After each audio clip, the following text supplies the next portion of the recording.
Alright, 1, 2, 3. When I was younger, my granddad, he had his own church. And, I used to go to church with him, clean the church out, walk the basket around. I probably stole a few dollars here and there. But for the most part, it was like, it was real, like, God-fearing people. I tried the church thing for like a few years, and it was working good for me. I was staying out of trouble.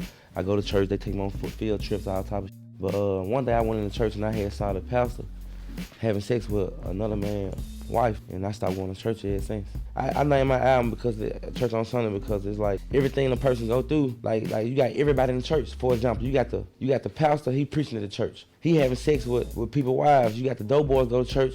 They get a pastor their money so they can like they paying tithes. The pastor take their money and do both with it. So everybody in church on a Sunday trying to wash their sins away some type of way. You got just all type of cricket going on, man. Like they describe my album. My album just everything going on. I got crunk. I got good music. You gonna look at me like I'm a hypocrite. I might be praying on this song and saying I want to do right. Then the next song might come on and say hit them up, bang bang. So it's like just church on Sunday, the album. Like everything goes on in church. People cry at church. Like you know what I'm saying. The pastor fucking somebody's wife at church. You know what I'm saying. Somebody actually going to church to change their life around to do good. Somebody might be going to church to not do good. When I was young, my biggest dream was to get a Lamborghini. I say sign a record deal for sure. People who I want to sign with at the time. But when I was young, it was Gotti, Boosie, Jeezy, Gucci, who else? And Rick Ross. But like MMG or CMG, they was the real. If I can make that happen, it'll go. But I accomplished all my dreams. When I was young, I always rap when I was young. Like that was the first thing I was doing, rapping. I could rap and I can fight. I for sure would have been a boxer if I wasn't a rapper, because I'm good at fight. I would have been a boxer, but rapping was my first main priority. When I was younger, I would listen to Destiny Child, Gucci, Gotti, Jeezy, Boosie. But mostly I listen to a lot of Gotti music over a lot of other people's music only because I was like right there in the city, and I was able to see like the shit he went through too. Like I'm one of them type of person, like I still be want to meet the person I like. I gotta meet you and make sure you like how I think you is. Cause if I never meet you and I don't think, if I meet you and you ain't like how I think you is, I might not even like you no more. Like I might not even feel how I felt about you. You feel what I'm saying? When I was young, I was writing about crazy. I ain't gonna lie, I used to write about food. I used to be hungry. Like I used to write about how I'm gonna break in the stove and steal all they. I was writing about food. I wrote more pain songs. Like all my songs, really, if I can, like I love pain. Like if I can do pain with every song I ever put out, I do pain. That's how I write when I was coming up, like just straight pain music. I wrote a few songs about booty shaking, but back then, you write a song about some booty shaking, and grandma heard, she smacked your ass across the head with a bat. Like this is no lie. Let me see what else I wrote a song about.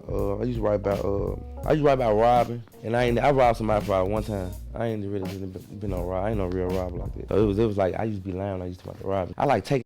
I want you to know I got it. I ain't finna rob you. Then I wrote about just God blessing me, giving me a chance, to be successful. Everything I wrote about it came true. Everything. I'm really proud of God. Like just being honest.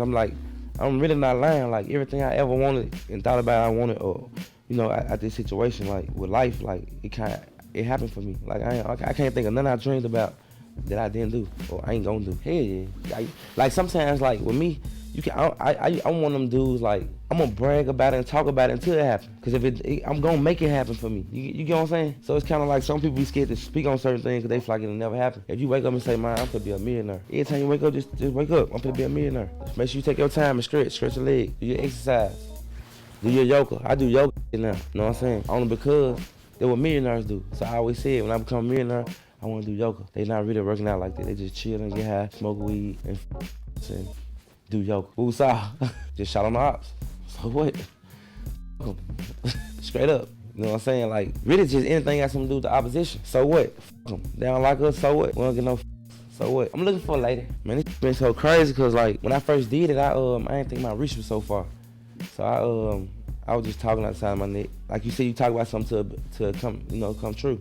And I did that. I said something and it had to come true. We picked through like 60,000 people to pick who we want to marry. And I got a hotline number right now. You can call 877 Real Black, 877 REV BLAC if you want to be in a competition of winning.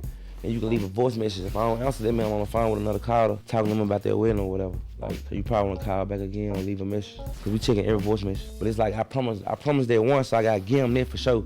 I don't want to promise more right here. I want to kind of like just see how this play out first. When I was young, love looked what love looked like for me. Man, if you got some good, I love you. That's how this shit was, nigga. You know, like when I was little coming up, like if I hit something and it was wet, I'm going in that thing, it was wet, you suck my, lick my balls and do a few tricks. Okay, I love you. I love you right then and there. I love you right then and there. Back then it wasn't about no like, or you know, you catch a charge for a nigga, take a charge for a nigga. Nigga wasn't looking for no ladies back then. We were looking for charge takers. Nap at her, put the dope in your hair and shit. Don't let your big dope big enough to run nigga stash something. Stash my dope. That was it. When I was young, my favorite comedian was, I go with Bernie Mac first, then Martin, then I say my third maybe be like Dave Chappelle. Bernie Mac a legend, cause he didn't give a he didn't give a every time I watch him on TV, Vanessa, get over here, girl. Vanessa, not baby girl, see baby girl. Bernie Mac a legend, fool. I actually love that man, I don't even know him. I love him though, love his spirit, his passion for comedian. I'm not a comedian, I can't tell a joke, but I can make you tell one. You know what I'm saying? My favorite movie when I was young, Boys in the Hood. My movies I saw when I was young, it was just straight movie where people get killed. You ain't spraying shit on no movie, I ain't want to watch. Like, this is where we come from. I come from, like, you can't run. Like now I'm to the point where I can watch, like, a beautiful movie. Back then, when I was little, I wasn't watching no pretty-ass movies. But you can, I was watching straight gangster shit. Boys in the Hood, Menace to Society. Charlotte's been out. It came out when I was a little older, but just plenty of shit. I watched DMX. It's probably the most nicest movie I ever watched. Bitter was my favorite. But the one I'm talking about, the DMX movie, Lil playing in the joint too. Yeah, Romeo Must Die. But I was excited to see somebody die. I wanted to just see somebody get hit up on a movie. That's it. Not in real life, not for real. Just for a movie. I gotta get my point across.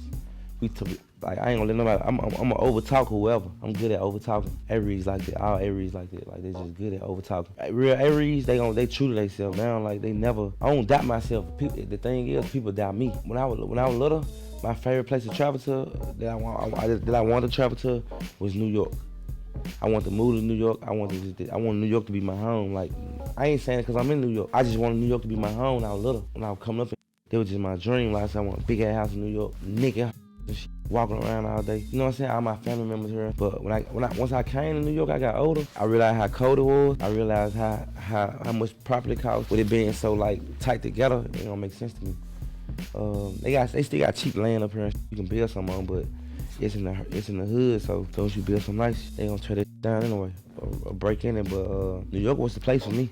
I ain't gonna lie, I love New York. When I was young, my favorite part about growing up in Memphis was like being in the hood every day in South Memphis. Like I just miss being over there. Like I'm the first. It was to the point where I was the person waking up on the block. I'm the first person up. I'm out dolo by myself. So now that I'm who I am now, I can't just really go like wake up on the block. You know what I'm saying? Like I gotta make sure when I wake up, I'm in a mansion somewhere, not in the hood. I'm surrounded by some white people that don't keep me safe. I know kill me. You know what I'm saying? So I missed them moments, but that was it for me. The hood just being the first person, like, so by me being who I am now, I can't do all I used to do. Young, really probably like 9, 8 down the street, make me the grocery. That's the name of the place. This guy named Robert owned it. I used to work for food to feed my brothers. I work for food. I ain't never really get paid cash. Maybe like $20 here and there. And I ain't really want to steal nothing from them like that. But it would have been a one-time lick versus a everyday meal. So I had to think, do I want to hit these folks up crazy and make probably like a quick little 10,000 after I can go sell all that shit, or do I want to be loyal a little bit and say just be loyal and I can get food? By the time I turn 14, 15, cars, all this shit, yeah, I was having it. Who was Blac Youngsta 15, 20 years ago? Man, I was a shooter, straight up, no lie, no cap for me. Like I was straight.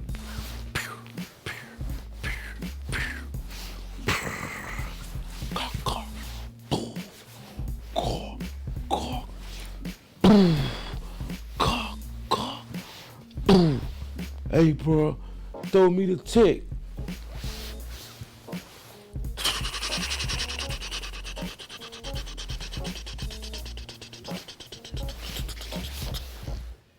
Shh, don't tell nobody. I tell myself, you did an amazing job being a shooter. Don't never stop being one. Straight up, like I went through, bro, coming up. I don't regret none of it.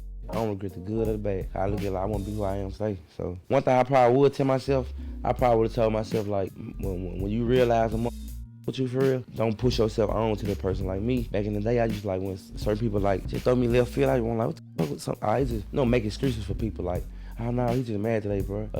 Nah, bro, niggas just really be like that. Like this how they feel. So I tell myself just like, I did well. Stay true to what, I stayed true to myself. I like everything I did coming up, every single thing. Cause I still was a good person. I wasn't a bad person. I just had to do bad things to take care of good people. And that's exactly how when you think of Blac Youngsta, I always think of that quote. Think of that quote every time you think of me. I wasn't a bad person. I just had to do bad things to take care of good people. My grandma, she was good. My mama was good. My brothers was good. So I had to do all the bad. So they come, it could have been worse. That's basically what I'm trying to tell you. Like, I'm really scarred, man. I'm scarred. I'm tore up in the inside. My inside ain't the same no more. I feel still inside. You know what I'm saying?